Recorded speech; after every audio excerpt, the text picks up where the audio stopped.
The Growing Issue of Gun Violence in America by James Story, Drake Carter, David Selby, Jack Lockhart, and Stephen Wall. Gun violence is an issue that has notably been growing since the early 2000s, but the thing is that not much is being done about it. It doesn't help that the only issue will grow as time goes on, and the places that are most frequent are schools and malls. Okay, so why is it such a difficult problem? Many people see owning guns as a right.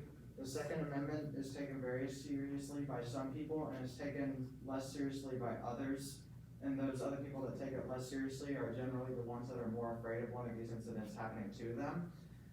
In 2021, according to The Guardian, New York passed a law that allows for firearm sellers, manufacturers, and distributors to be sued by the state, cities, or individuals for creating a public nuisance that endangers the public's safety and health. That many people also own firearms due to the ease of access, which makes it the problem more difficult to solve. Okay, so some of our solutions are stricter gun laws and background checks, just to make sure that people who don't need guns aren't getting guns. We could also remove assault weapons from store shelves to keep people from using such high caliber and high magazine weapons. We could also instate courses that teach people how to use guns more responsibly and make that mandatory before owning a gun so that accidental deaths may lower. Preventing stores from distributing assault weapons will decrease majority of the deaths caused from assault rifles, which are disproportionately high compared to handgun deaths. There's also a new need for assault weapons, as it's just as effective in these weapons that have high rapid fire capacity, and gun charges that hold large amount of ammo are directly correlated to mass shootings. So banning them will decrease these shootings. Pros of banning assault weapons: less lethal weapons would be distributed and less capacity for mass shooting. Northwestern said the study found the federal assault weapons ban that included a large ban on capacity magazines noted the number of caliber of bullets from 1994 to 2004 resulted in a significant decrease in gun-related injuries and deaths. While there are many pros of banning assault weapons, there are going to be some cons as well. Like people getting upset over not having their Second Amendment rights anymore, and another one would be that the companies that sell handguns aren't able to make as much money since they ban them. Okay, so our next solution is requiring courses on gun safety. So these courses are required in some places and not required in others.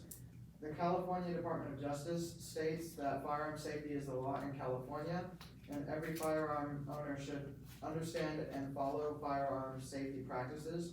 This could reduce violence if more people are informed on how to use firearms safely. So, the pros of this kind of safety course on guns is people get to learn how to use their weapons accurately and prevent accidental gun deaths. It also weeds through people who shouldn't own a gun, because if these instructors see people who are just dangerously inequipped and unteachable, then they can prevent people from owning those guns.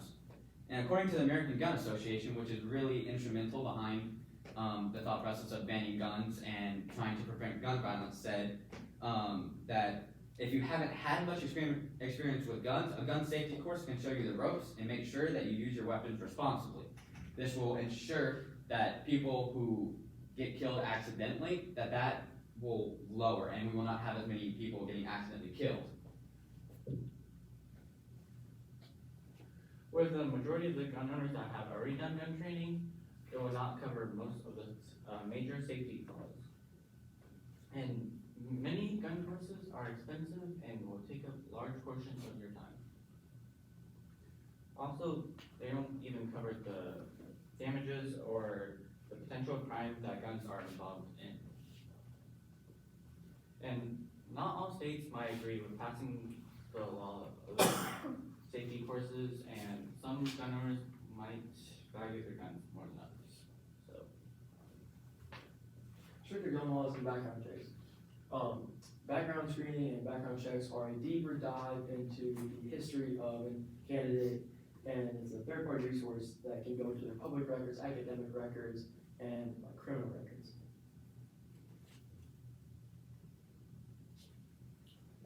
Bringing stricter gun laws would mean lower chances of mass shootings, as shown by a study in 2019. They found that states with stronger gun laws had lower death rates. Companies that sell handguns would still make money, but it would obviously be less, and there would be less criminals than people, like people with mental illnesses or issues, and no longer having guns. Like stated previously, in some states, firearm manufacturers can be sued by people for violence if the firearm used was made by that company. An incident like this could also hurt sales because less people would want to have firearms around them.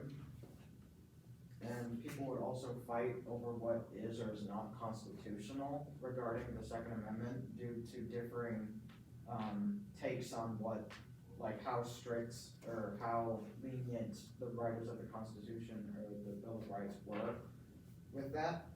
And then people would also still be able to obtain guns illegally, either through friends or through like black markets or other stuff like that.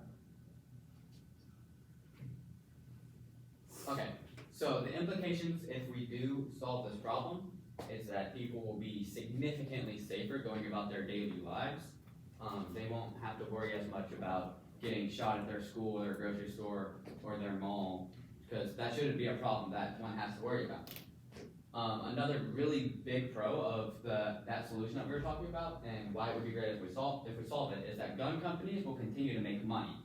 And if they continue to make money, then they won't fight as much against it, and that will lead to a whole lot of gun control. People can also still own guns with this solution. They can own them for hunting, they can own shotguns, they can own pistols, as long as they don't own high caliber, high magazine rifles.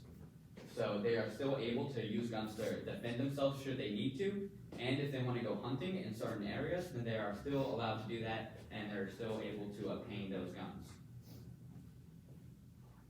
Implications if we don't solve it: school shootings will keep happening. Gun-related suicides will still rise over the course of time, and overall gun deaths will go up as the years come. PewResearch.org said about 8 in 10 U.S. murders in 2021 were involved in firearm. That number is about 20,958 out of 26,031. All right, and these are our works cited pages.